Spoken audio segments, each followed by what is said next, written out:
আসসালামু আলাইকুম, শুভ সকাল। সবাই কেমন আছেন? আমরা আলহামদুলিল্লাহ ভালো আছি, সুস্থ আছি। আজকে কেরানীগঞ্জ কেন্দ্রীয় কারাগার থেকে কাজ শেষে আমরা ঢাকা কচুক্ষেতে উদ্দেশ্যে রওনা করি এবং সেখানে কাজ শেষ করে আবারও ঢাকা রাজারবাগ এবং পলাল সুপার মার্কেটের উদ্দেশ্যে রওনা করি কিছু মালামাল কেনার জন্য। তো ঢাকা ক্যান্টনমেন্টে কচুক্ষেত থেকে একটা বাসে চড়ি। সেই বাস আমাদের অত্যন্ত সুন্দরভাবে সার্ভিস দেয়, যেহেতু আমাদের সরকারি বাস ছিল।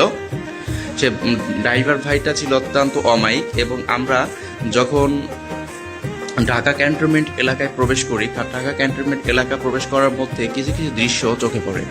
সেই দৃশ্যগুলা দেখতে অত্যন্ত সুন্দর এবং আপনারা নিজেরা দেখলে বুঝতে পারবেন যে কি পরিপাটিভাবে তৈরি করা হয়েছে ঢাকা ক্যান্টনমেন্ট।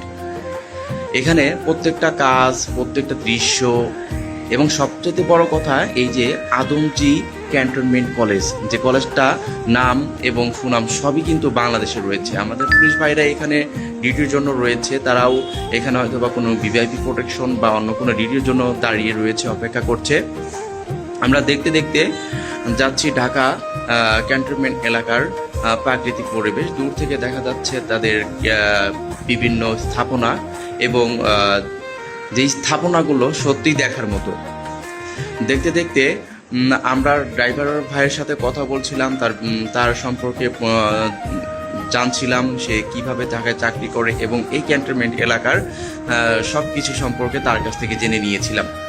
তো জানতে জানতে আমরা এই যে ঢাকা ক্যান্টনমেন্ট এলাকার যে প্রাকৃতিক দৃশ্য এবং স্থাপনা এবং যে এই পরিবেশগুলো, বিশেষ করে যে রাস্তার যে ফুটপাত এবং যে রাস্তা, মূল রাস্তা, এই রাস্তার মধ্যে বেশ তফাৎ।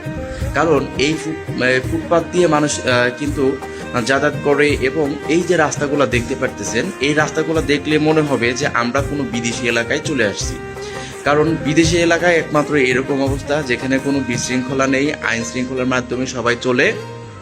এবং এই ভবনগুলো দেখলে মনে হবে যে না, আমরা সত্যিই আমাদের বাংলাদেশ নিয়ে গর্ববোধ করি। কারণ এই যে আর্মি ফুড ল্যাবরেটরি, এখানে কিন্তু আর্মিদের যে স্থাপনা রয়েছে বা আর্মিদের যে কারখানা রয়েছে, সেখানে কিন্তু তারা কিন্তু ফুড কিন্তু পরীক্ষা নিরীক্ষার মাধ্যমে বাজারে বাজারজাতকরণ করে। বিশেষ করে এই মসজিদটাও দেখতে সুন্দর, ভিতরের পরিবেশটাও সুন্দর হবে ইনশাল্লাহ। আর বাংলাদেশকে এই জন্য কিন্তু বলা হয় যে মসজিদের শহর ঢাকাকে।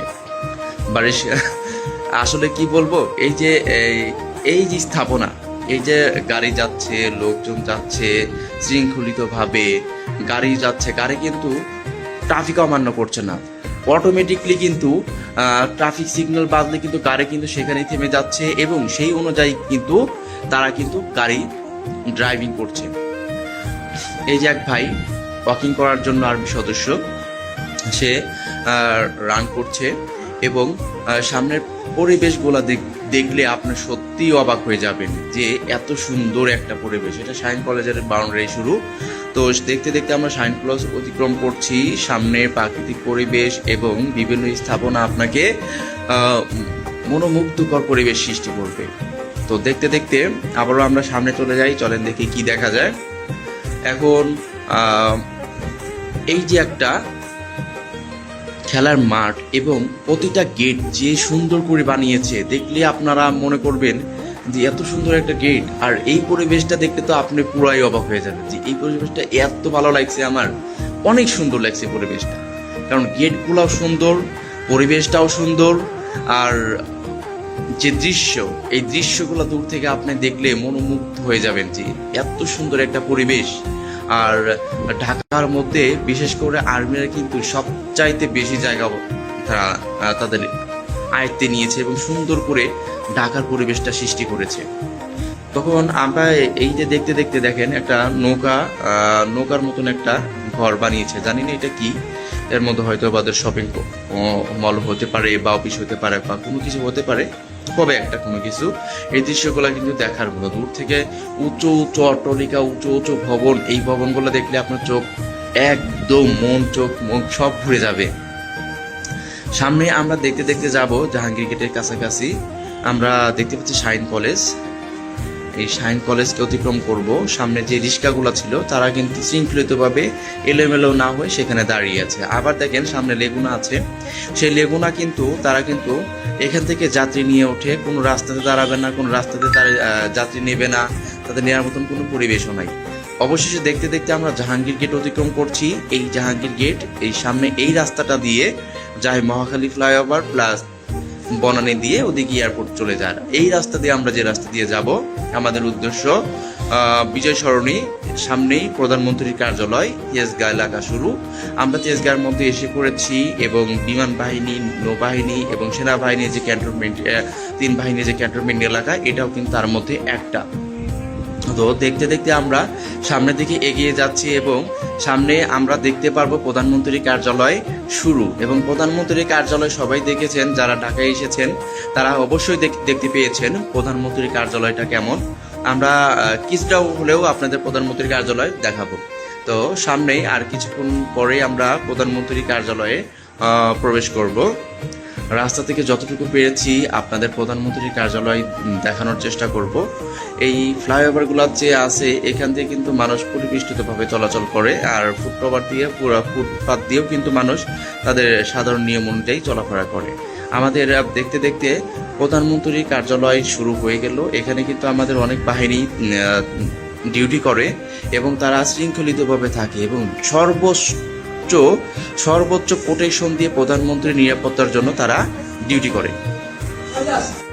দেখতে দেখতে আমরা প্রধানমন্ত্রীর কার্যালয়টাও অতিক্রম করে নিচ্ছি। সামনে কিন্তু প্রধানমন্ত্রীর কার্যালয়ের মূল গেট, এই গেটটা কিন্তু এখানে কিন্তু সর্ববাহিনী মানে যতগুলো ডিফেন্সের বাহিনী আছে তারা কিন্তু এখানে ডিউটি করে। আর্মির সদস্যগণ ঢুকছে ডিউটি করার জন্য, তারা হয়তো তাদের শিফটে চেঞ্জ করবে বা তাদের দায়িত্ব তারা পালন করবে। আমাদের এখানে পুলিশের স্পেশাল প্রোটেকশন অফ ব্যাটালিয়ন এসপিবিএন, তারা কিন্তু সর্বোচ্চ চেষ্টা দিয়ে এখানে তারা দায়িত্ব পালন করে। এসপিবিএন এর ডিউটি করে তারা সংসদ ভবন, তারা প্রধানমন্ত্রীর কার্যালয়, গণভবন, এগুলোতে তারা কিন্তু তারা তাদের দায়িত্ব পালন করে। বিশেষ করে পুলিশের সর্বোচ্চ চেষ্টা দিয়ে, সর্বোচ্চ ক্ষমতা দিয়ে তারা কিন্তু এখানে ডিউটি করে। দেখতে দেখতে প্রধানমন্ত্রীর কার্যালয় শেষ করে আমাদের নামারও সময় হয়ে গেল। আমরা বিজয় সরণিতে নেমে আমরা এদিক দিয়ে বাইপাস হয়ে আমরা চলে যাব রাজারবাগ যে সেখানে কিছু কাজ, আর সেখান থেকে কাজ শেষ করে আমরা পলালে যাব। পলালে কাজ শেষ করে আমরা সোজা আবার ব্যাক টু ব্যাক মাদারীপুরে ব্যাক করবো ইনশাল্লাহ। তো আজকের মতো সবাই ভালো থাকবেন, সুস্থ থাকবেন। বিশেষ করে আমি নতুন হিসাবে আমার চ্যানেলগুলো সবাই সাবস্ক্রাইব করবেন, আমাকে লাইক দিবেন, শেয়ার করবেন এবং বেশি বেশি কমেন্ট করবেন, যাতে আমি আপনাদের ভালো ভালো জিনিস দিতে পারি। আল্লাহ হাফেজ।